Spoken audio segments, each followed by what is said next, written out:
And with your fabulous languages analogy, dare I say, I was going to say we had thought about doing an analogy battle during this episode. I feel like you've already given a really good one, which is exciting. Do you want to see how that compares to our analogies? I don't know if you had another one in store as well. Or if Oh, crumbs. No, you got me on the your spot leading now. one. You guys keep going, and then let's see how I handle it. Yeah. All right. So, Jared, our task is to compete with Mark's linguistic analogy. Do you want to go first?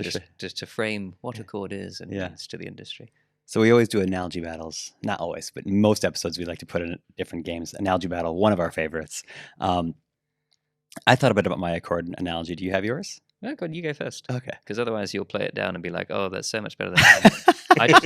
I just thought of mine now, like, whilst I was listening, and it's terrible. But, half the strategy is playing to Cordy's emotions, because what Cordy votes is how do I get Cordy's vote for my win. So the analogy battle the analogy that I came up with ACORD was time. No, but what I mean by that is time standards. So most people don't realize that we actually agreed how time worked, like in the late 1800s. And it was only in the advent of the train line that you actually had to agree on what time was. Because at the time, in the era, every town set local time with the sun at the high point as noon, and they sort of worked their own time there. But there's no need to agree the time in London versus the time in Glasgow or anywhere else in the world. Only at the introduction of trains did it actually matter that we agreed what time trains were coming and going, and that began to happen. And time as a standard began to be introduced by cities that had trains going through them.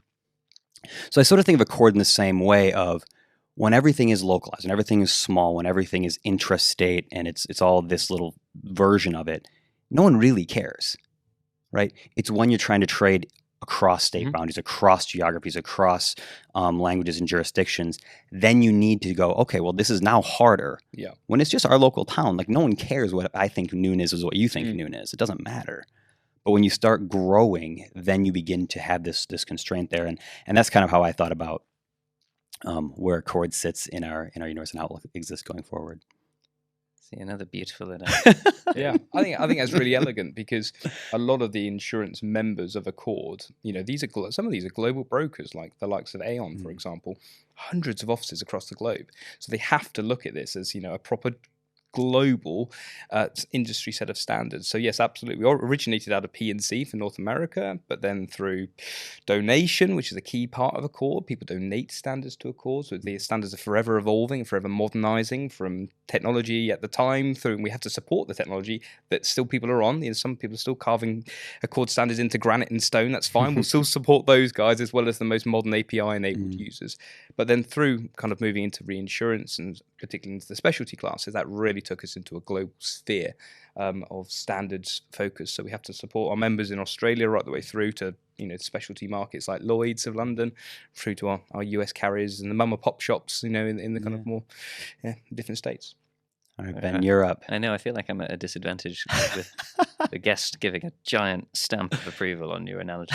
Yeah, it was great. It was a good one. Yeah. Can you at least mark him down, Cordy, for implying that London and Glasgow were in the different time zones?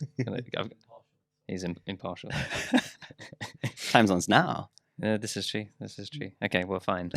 Let's see if I can sort of compete with a very visual analogy, which is actually related to quite soon I'll be getting married, and we've recently started some dance lessons to try and make sure that we do a first dance that's reasonably entertaining, so that should be quite funny. And I see ACORD as kind of the dance teacher, and not a dance teacher for like we're doing just the two of us, but for like a whole dance class, because if you didn't have a dance teacher, it's like a children's disco.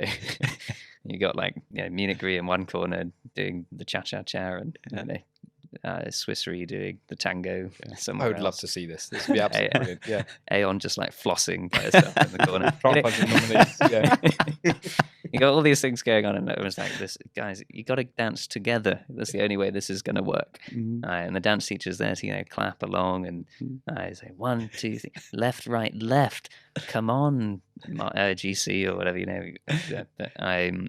ACORD is really that dance teacher role, I think, for the industry to set out the standard, to say that this is what we're all going to dance together.